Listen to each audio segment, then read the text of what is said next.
Right, so first of all, you've got to go to portal.azure.com. It automatically redirects you, I think, if you've already logged in to here. And it's the admin at I2B Limited account. Password's already in there. Pings to get your number.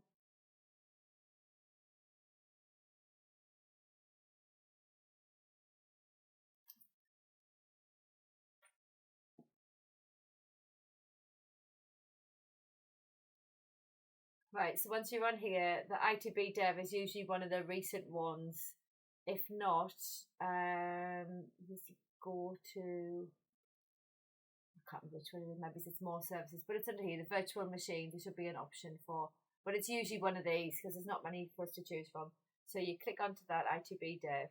This is the sort of 75 to refresh Snowflake.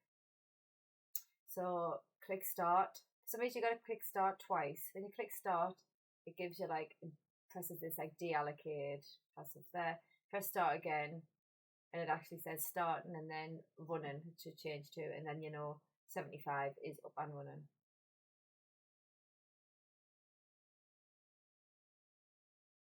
There you go, it's up and running. So now you can get on to 75.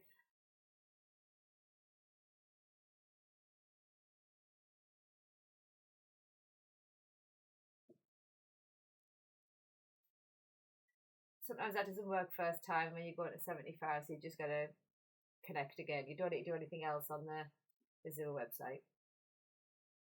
So I'm going to put a shortcut to this on your desktop, but for me, it's here if you don't already see it. So it's this LGC Live Snowflake. Double click on that. It takes a little while to open because it's quite a big file. While that's opening, go back to your desktop and open up any Power BI session. Sorry.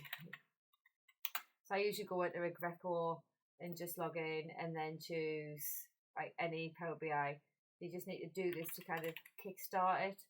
So when you're doing the refresh and you're publishing it, it'll fail if the Power BI service isn't already started. So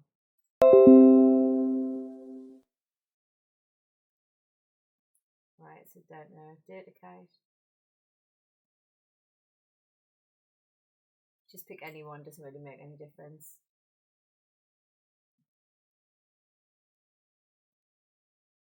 Once that up running, that's great. So then just jump back to the server. It's still loading. Like I say, it does take a little while. Just gotta be patient with it. Try not to click it twice, otherwise it will open twice. Once you're on here, you've got to go to the spend by category level 1 or any of them from here, to be honest. And you need to change the date up here in the period. The date needs to be, it's a rolling year. So it needs to be kind of, what was yesterday, the 29th. So the 29th of the 6th, 2024, and change that to the 29th. Sometimes you can see that, sometimes you can't, but that says OK on that green button at the bottom there. Once that's done, it's just a case of then clicking refresh. This takes quite a while to run. It's usually about 40-45 minutes, so you just got to let it go and run away. I usually go and just leave this running and then come back and check it and do the last bit, which is publish. If when you're doing this, all of a sudden it comes up with like errors here, that there's like a website open or something's not refreshed or something like that, just give it a couple of seconds and try refreshing it again. It sometimes means that it's like locked by somebody else who's trying to access exactly the same information. I think the data from Snowflake is refreshed like twice in the morning. So it might be if you like refreshing it earlier than what I usually do, you might get it locked up with a refresh where it's actually refreshing the table, not the table that we're doing, which is refreshing that table to go into DataKITE. I'm just going to leave this to run for a bit. So once it's finished, it looks like this. It might, if it had an error on there or anything like that, just like cancel it. It doesn't make any difference if it's only like 2 lines. But if it's stopped halfway through, like refreshing one of the tables, like I say, just refresh it again. Then it's just publish. Click save.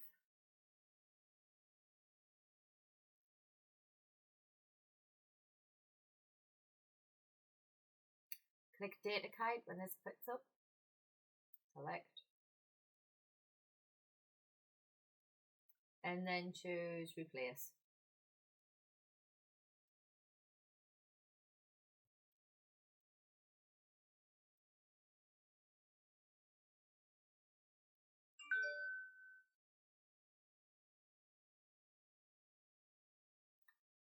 So when that's finished saving, I'll come up this, got it, and then close it down. And that's it. You are done.